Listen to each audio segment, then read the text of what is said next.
Welcome to our channel. Today we how to set up 1098T education statement matching in tax software step by step clearly. To begin, gather all necessary documents related to your education expenses. Locate your Form 1098T, which your educational institution should have provided. Open your tax software and navigate to the section for education expenses. Select the option to enter or import your 1098T information. If prompted, choose whether to manually enter the data or import it directly from your school. If entering manually, input the school name, address, and the amounts listed on your 1098T. Make sure to enter the amount in Box 1, which shows payments received for qualified tuition and related expenses. Next, check Box 2, if applicable, which may indicate amounts billed for tuition. Review Box 3 to see if your school changed its reporting method. Enter any scholarships or grants reported in Box 5.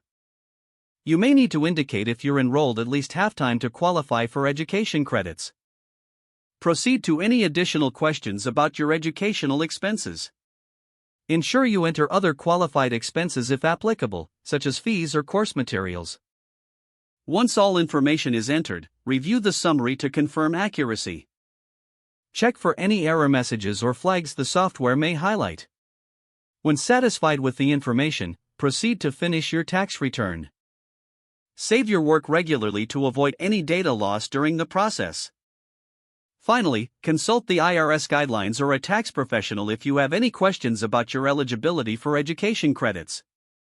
If the page does not load, refresh the browser or try again in a private or incognito window.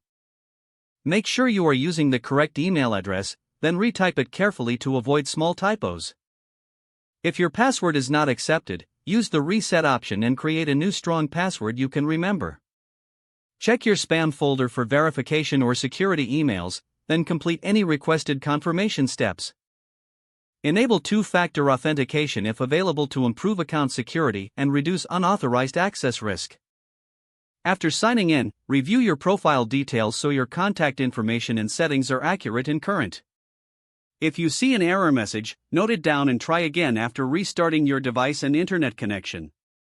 Log out when you finish, especially on shared devices, to keep your account and payment information secure. If the page does not load, refresh the browser or try again in a private or incognito window. Make sure you are using the correct email address, then retype it carefully to avoid small typos. Don't forget to like this video and subscribe to our channel for more step-by-step tech guides.